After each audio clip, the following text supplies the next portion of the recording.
Hey, how's it going? It's Troy Rourke right here at Springfield, ilhomesforsale.com. This is no longer the web show. No. This is now, we are calling this the Real Estate Scoop. Look, 30 episodes ago, or 29, something like that, I decided, I was going to do this, and so literally on the very first episode, I hit the record button and just started recording, and I called it the web show, so we stuck with it. But that doesn't really describe the show, so we're calling it the Real Estate Scoop from here on out, because this is where we answer your real estate questions, no matter how big, how small.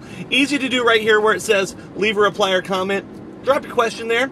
We'll get to it as soon as we can. Also, follow us on Twitter and fan us on Facebook. Stumble our page. Subscribe to this page, and also subscribe to our new newsletter. It's also called the Real Estate Scoop, and you can do that all right here. It comes over email. It's really good. It's not spammy. It doesn't have a lot of ad crap on it, So, anyway, had a question over the weekend. Oh my! On email, it's a couple, and they're buying a house for sale by owner. The for sale by owner did not want to work with the realtor at all. So you got two people here, two parties, one buying a house unrepresented.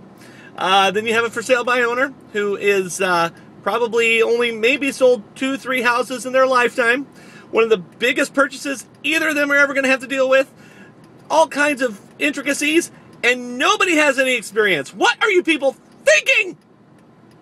Anyway, that's what's going on here. Anyway, they're in the middle of this transaction. And just to throw some numbers out there, let's say that they negotiated a price of $100,000. The appraiser came out from the bank and determined that the house is only worth $95,000. Now the buyers want to know what to do. Well, I am not a lawyer. Let's get that out first. I'm not a lawyer, and I'm not an appraiser either. But I can tell you this: in our little neck of the woods, Springfield, Illinois, and the contracts that we work with, the way it's stipulated in our contract is that the appraiser has a certain amount of time to get out and look at the house and make an opinion on the value. Now, if that amount is less than what we negotiated for purchase price, then we are back into a negotiation period.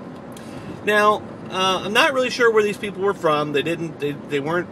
They didn't say. It might be here in Springfield. But I can tell you right now, if you were working with me, and the person comes up and says, or the appraiser says it's appraised short, I'd go straight to those sellers and say, look, this is what the bank says. It's worth this amount of money, and we're not willing to spend any more on it, so you're going to have to sell it to us for this amount.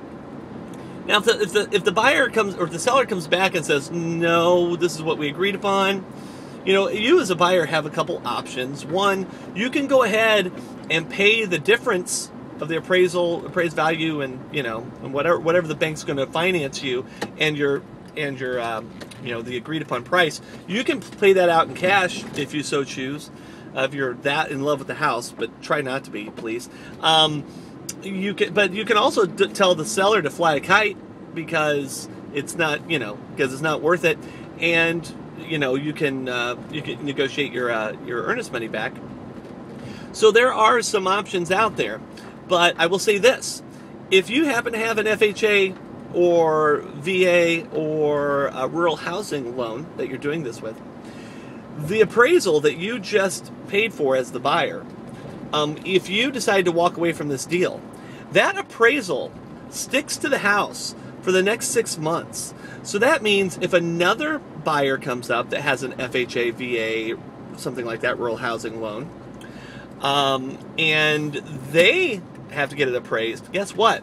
Your appraisal is what they go off of. So that seller is going to be stuck with that appraisal for quite some time.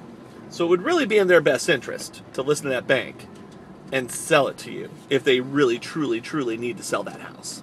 So, short appraisal, it happens. And if I'm a buyer in today's market, I would try to stick to my guns and get the seller to understand that, you know, this is what it's worth, and we're not going to spend any more for it. And if they say no, my suggestion is go out and start looking again, and get a realtor.